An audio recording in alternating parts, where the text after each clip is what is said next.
Hello दोस्तों, मैं पांडव कुमार राज। आप सभी का स्वागत है आपके अपने यूट्यूब चैनल इम्पोर्टेंट नॉलेज पे। दोस्तों, तो अगले वीडियो में आपको धातु अधातु बताए थे। चलिए आज नया टॉपिक स्टार्ट करते हैं। तो स्टार्ट करने से पहले बता दूं कि वीडियो अगर आपको अच्छा लगता हो तो लाइक कीजिए, कमेंट्स कीजिए, शेयर कीजिए और ज़्यादा से ज़्यादा सब्सक्राइब कीजिए। दोस्तों के साथ शेयर कीजिए, साझा कीजिए और उन्हें भी बोलिए सब्सक्राइब करें। तो चलिए, तो आपको मैं आज कार्बन और इसके यौगिक बताने वाले हैं। इस पॉइंट पे चर्चा करते हैं। तो चलिए, तो देखते हैं हम लोग कार्बन और इसके यौगिक। चलिए, सबसे पहले कार्बन का परिचय। चलिए, कार्बन का परिचय हम लोग करते हैं। कार्बन एक अधातु है। कार्बन एक क्या है? अधातु है। इसका रासायनिक प्रतीक यानी चिन्ह सी होता है, यानी सी है, तथा परमाणु क्रमांक 6 होता है, यानी 6 है। प्राकृतिक रूप से इसके समस्थानिकों की संख्या 3 होते हैं, जो C12 यानी कार्बन 12, C13 कार्बन 13 तथा C14 होते हैं या हैं। इसका इलेक्ट्रॉनिक विन्यास 2 और 4 होते हैं तथा संयोजकता इसकी 4 यानी 4 होती है। इसलिए यह चतुर्स संयोजक हैं। चलिए, भोजन, कपड़े, दवाइयाँ, पुस्तकें या अन्य बहुत सी वस्तुएं जिसे आप सूचीबद्ध कर सकते हैं, सभी इस सर्वतोमुखी तत्व कार्बन पर आधारित हैं। दूसरे शब्दों में सभी सजीव आकृतियां कार्बन से बनी हैं। चलिए, कार्बन की उपस्थिति देखते हैं। कार्बन की उपस्थिति, तो चलिए आप पॉइंट वाइज इसको नोट कीजिए, ये याद कीजिए। तो चलिए, कॉम्पिटिटिव के लिए बेहतर होगा और क्लास 10th 12th के लिए भी उपयोगी है। तो चलिए, कॉम्पिटिटिव के लिए और बेटर है। तो कार्बन की प्रकृति में बहुत ही अधिक संख्या में यौगिकें बनाते हैं। भूप्रपत्ति में खनिजों जैसे कार्बोनेट, हाइड्रोजन कार्बोनेट, कोयला एवं पेट्रोलियम के रूप में केवल 0.02% कार्बन उपस्थित हैं तथा वायुमंडल में 0.03% कार्बन डाइऑक्साइड उपस्थित हैं। कार्बन एक सामान्य तत्व है जो ब्रह्मांड में सभी जगह पाया जाता है और विभिन्न प्रकार के यौगिक बनाता है। बहुत से हमारे आसपास के निर्जीव व सजीव वस्तुएं कार्बन के बने हैं, जैसे पौधे, जंतुएं, चीनी, ईंधन, कागज, भोजन, वस्त्र, धागे, दवाइयाँ, सौंदर्य प्रसाधन इत्यादि।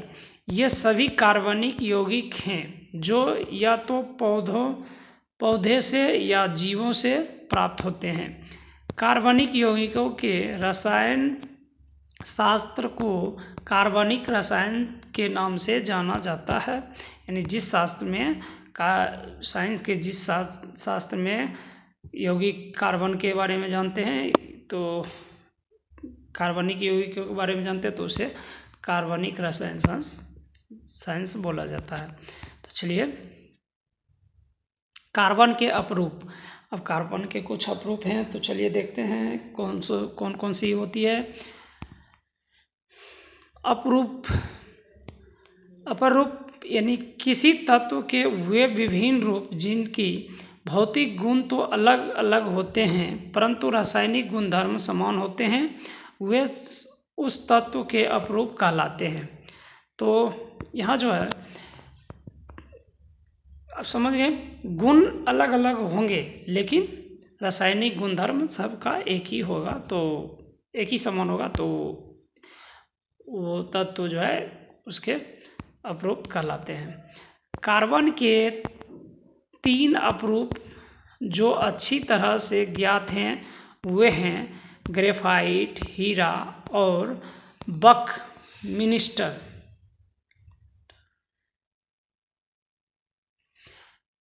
फुलेरीन जो कार्बन अणुओं से बने हैं। चलिए सबसे पहले ग्रेफाइट को देखते हैं। प्रत्येक कार्बन अणु 3 अन्य कार्बन अणुओं से उसी तल में बने हैं जिससे षटकोणीय व्यूह मिलता है। इनमें से एक आबंध द्विआबंध होता है। इस प्रकार कार्बन की संयोजकता संतुष्ट हो जाती है। ग्रेफाइट विद्युत का एक बहुत ही अच्छा सुचालक होता है जबकि अन्य अधातु सुचालक नहीं होते हैं। तो यहाँ एक और क्वेश्चन आ गया, और विद्युत का सबसे अच्छा सुचालक अधातु होते हैं, तो यहाँ पे ग्रेफाइट देना है। अगर ऑप्शन में आपको वहाँ ऑप्शन में दे देगा हाइड्रोजन, सल्फर, ग्रेफाइट, कार्बन, तो आपको वहाँ ग्रेफाइट को क्लिक करना है। यदि जहाँ ग्रेफाइट नहीं रहेगा, कार्बन रहेगा, तो वहाँ कार्बन को क्लिक कर देना है। तो चलिए हीरा, डायमंड। अब देखिए प्रत्येक कार्बन परमाणु कार्बन के ही अन्य 4 परमाणुओं से जुड़कर एक कठोर 3 विमाओं वाला संरचना बनाता है। हीरा अब तक का ज्ञात सर्वाधिक कठोर पदार्थ है, यानी बहुत कठोर होता है हीरा। वो जो है लोहे को काटने में भी काम आती है। जबकि ग्रेफाइट चिकना तथा फिसलनशील होता है। तो ग्रेफाइट आप देख सकते हैं पेंसिल होती है जो बच्चों के लिखने के लिए काम आते हैं, तो उसको हम लोग नीब निकालते हैं, तो वहाँ पे जो है वो नीब जो है ग्रेफाइट होती है। चलिए शुद्ध कार्बन को अत्यधिक उच्च दाब एवं ताप पर उपचारित सब्जेक्टिंग हीरे को संश्लेषित किया जा सकता है। ये संश्लेषित हीरे आकार में छोटे होते हैं, लेकिन अन्यथा ये प्राकृतिक हीरों से अभेदनीय होते हैं। फुलेरिन, चलिए अब फुलेरिन कार्बन का ही रूप है, तो फुलेरिन कार्बन का अपरूप है का अन्य वर्ग है। सबसे पहले C60 की पहचान की गई जिसमें कार्बन के परमाणु फुटबॉल के रूप में व्यवस्थित होते हैं। चूँकि यह अमेरिकी आर्किटेक्ट बकमिनिस्टर फुलर द्वारा डिजाइन किए गए जियोडेसिक गुंबद के समान लगते हैं, इसीलिए इस अणु को फुलेरिन नाम दिया गया है। चलिए कार्बन में बंध, बॉन्डिंग इन कार्बन। तो चलिए कार्बन के सबसे बाहरी कोश में 4 इलेक्ट्रॉन होते हैं तथा उत्कृष्ट गैस विन्यास को प्राप्त करने के लिए इसको 4 इलेक्ट्रॉन प्राप्त करने या रखने की आवश्यकता होती है। यदि इन्हें इलेक्ट्रॉन्स को प्राप्त करना या खोना हो तो 1 नंबर ये 4 इलेक्ट्रॉन प्राप्त कर सकते हैं। C4 ऋणायन बना सकते हैं, लेकिन 6 प्रोटॉन वाले नाभिक के लिए 10 इलेक्ट्रॉन अर्थात 4 अतिरिक्त इलेक्ट्रॉन धारण करना मुश्किल हो सकता है।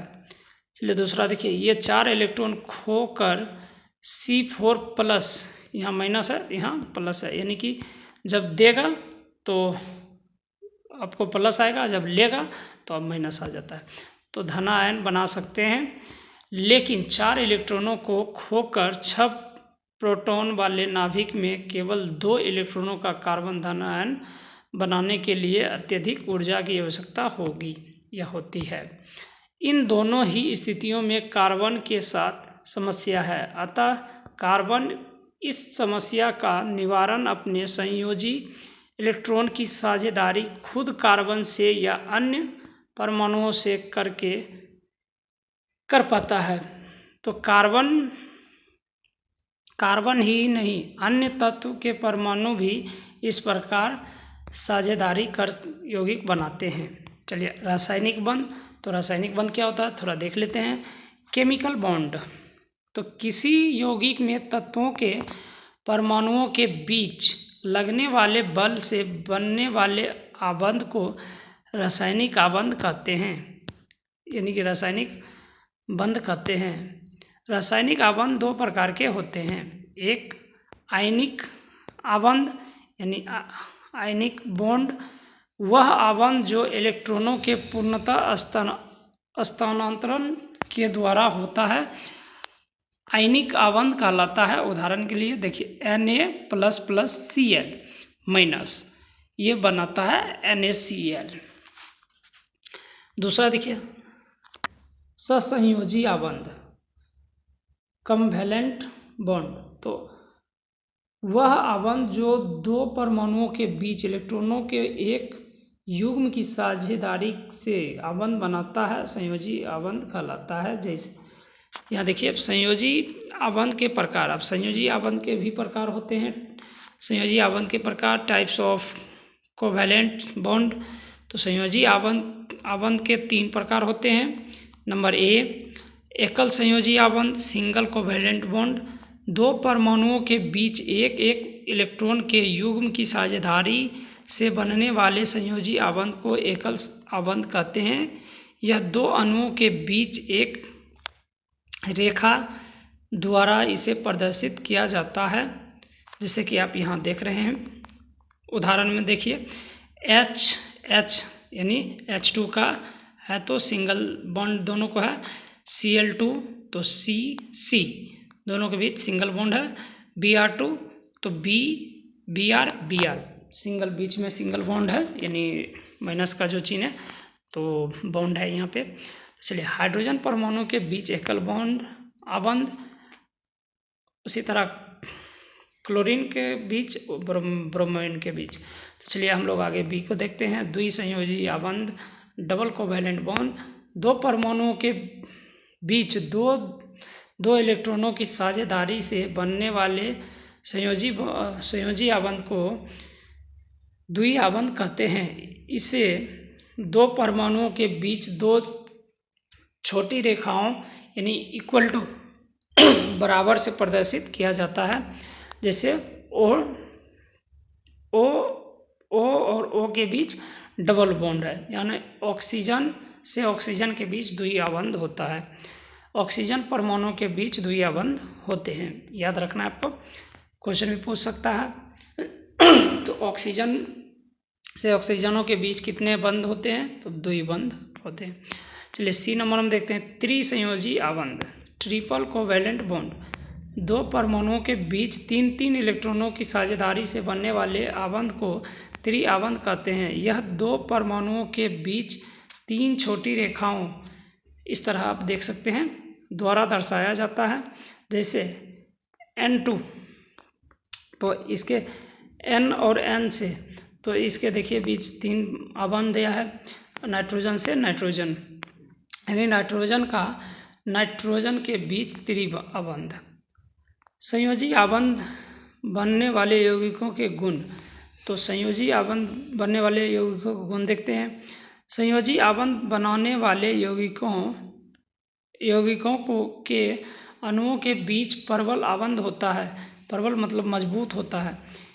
इसमें अंतराणुक बल कम होता है, मतलब इसके बीच जो है दोनों कणों के बीच का जो बल होता है ना, वो बहुत कम होता है। इनका गलनांक एवं क्वथनांक भी कम होता है। ये यौगिक सामान्यतः विद्युत के कुचालक होते हैं। अब देखिए तो कार्बन के, चलिए अब देखते हैं कार्बन के अन्य गुण। श्रृंखलन, कैटेनेशन, तो कैटेनेशन कार्बन में कार्बन के ही अन्य परमाणुओं के साथ आबंध बनाने की अद्वितीय क्षमता होती है, जिससे बड़ी संख्या में अणु बनते हैं। इस गुण को श्रृंखलन कहते हैं। तो चलिए संयोजी आबंध की प्रकृति कार्बन को बड़ी संख्या में यौगिक बनाने का गुण देता है। नंबर 2, एक नंबर मत श्रृंखलन था। दूसरा नंबर में देखिए चतुस्योजकता यानी टेट्रावैलेंसी। तो कार्बन की संयोजकता 4 होती है, अतः इसे कार्बन के 4 अन्य परमाणुओं अथवा कुछ अन्य एक संयोजक तत्वों के परमाणुओं के साथ आबंध की क्षमता होती है। कार्बन के इस गुण को कार्बन की चतुसंयोजकता कहते हैं। चलिए कार्बन बंध के कुछ गुण को देखते हैं। नंबर 1, अधिकतर अन्य तत्वों के साथ कार्बन द्वारा बनाए गए आबंध अत्यंत प्रबल होते हैं, जिनके फलस्वरूप ये यौगिक अतिशय रूप में अस्थायी होते हैं, मजबूत होता है। प्रबल का मतलब मजबूत होता है। दूसरा देखिए, कार्बन द्वारा प्रबल आबंधों के निर्माण का एक कारण इसका छोटा आकार भी है। इसके कारण नंबर 3, इसके कारण इलेक्ट्रॉन के सहभागी युग्मों को नाभिक मजबूती से पकड़े रहता है। नंबर 4, बड़े परमाणुओं वाले तत्वों से बने आबंध तुलना में अत्यंत दुर्बल होते हैं।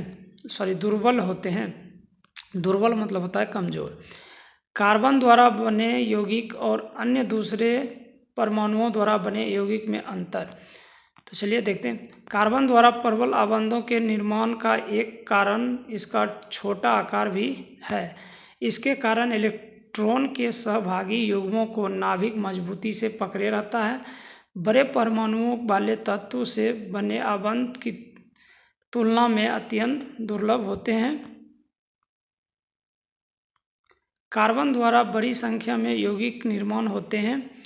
कार्बन के निम्नलिखित गुणों के कारण प्रकृति में बड़ी संख्या में कार्बनिक यौगिक बनते हैं। तो चलिए देखते हैं। नंबर 1,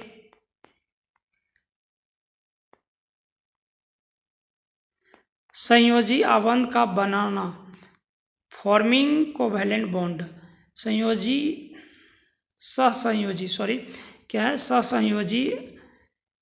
आबंध का बनाना। तो सहसंयोजी आबंध बनाने के गुण के कारण कार्बन बड़ी संख्या में यौगिक का निर्माण करता है। नंबर 1, चलिए श्रृंखलन से आपको अगले वीडियो में बताएंगे। तो धन्यवाद, जय हिंद, जय भारत। मिलते हैं नेक्स्ट वीडियो में। वीडियो को लाइक कीजिएगा, कमेंट्स कीजिएगा, शेयर कीजिएगा और ज़्यादा से ज़्यादा सब्सक्राइब कीजिएगा। ओके, चलिए नेक्स्ट वीडियो में मिलेंगे।